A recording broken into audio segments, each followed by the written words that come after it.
Mugamba mutya mwenna abali ku channel yaffe eyitibwa Kyayiti YouTube channel yaffe. Kyembasaba mugende mu maaso n'ogyegattako kigenda kuba kirungi nnyo. N'ekirala likinga video. Olunaku olwaleero nze nammwe abakyala mu abaana abawala mbayitedde ku ddagala erigenda okubeera nga libongera obwagazi naddala mu bukyala bwammwe. Eddagala eryo mulyetegereze bulungi. Ako kayitibwa akeeyeeyo ate oyo ayitibwa mubiri. Yayitibwa mubiri subira mumutegeera bulungi nnyo. Abalala bamuyita mubiru naye nga kayitibwa ka mubiri. Ebyo bikoola by'entuntunu. Eddagala lino ligenda kuyamba okubeera oyongera obwagazi mu bukyala bwo. Lyakutawaaza butawaaza. Ogenda ddiyenga bulungi nga bw'ogenda okulaba. Njagadde mbeere nga nkulaga vidiyo ezimu njagala nnyo okubeera nga mbalaga enkola gy'olina okukikolamu. Kati funa akantu bulungi. Nfunye kaseffuliya, teekamu eddagala eryo, ebyo bikoola by'entuntunu. Teekamu ebikoola nga 2 bimala oba 1. Jjukira ebikoola by'entuntunu birimu akakaawa. Kati toteekamu nnyo bingi. Akali kutadde mubiri oyo ako keeyeeyo ak'omuluggya ke bayita akakumirizi keeko ke bayita akeeyeeyo ak'omuluggya ke tulina okukozesa.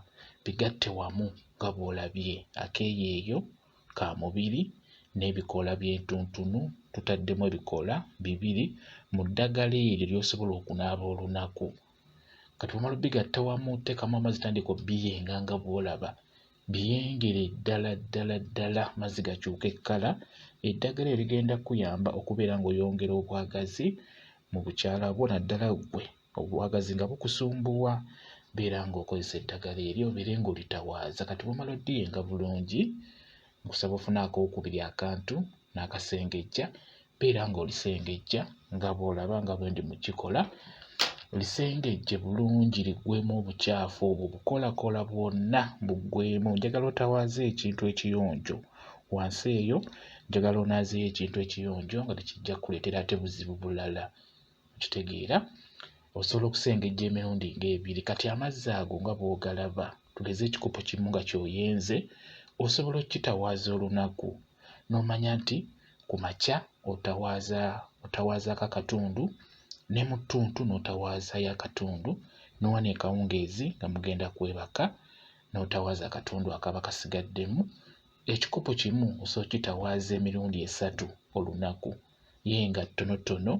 Beera ng'otawaaza eddagala eryo linaabe litawaaze ng'oliyingiza munda. Ligenda kukuyamba okubeera ng'ofuna ennyonyogezo z'omukwano. Okwegamba obwagazi bubeere nga bukomawo. Ogenda kubeera ng'ofuna obwagazi mu bukyala bwo bulungi nnyo. Nga mukimanyi abakyala ensonga eyo ey'obwagazi ebasumbuwa nnyo. Kati n'olwekyo beera nga weefaako ng'okozesa eddagala eryo ligenda kukuyamba obeere ng'okomyawo obwagazi mu bukyala bwo. Lyeryo ligenda kuba likolera bulungi nnyo. Kambaye WhatsApp namba yange osobola okumbuuza ky'otategedde ku ddagala eryo nja kuba nnyongera okunnyonnyola. WhatsApp namba yange eri 077873401 yeeyo WhatsApp namba yange.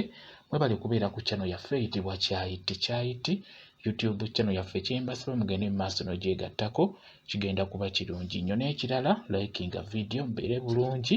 Mweraba.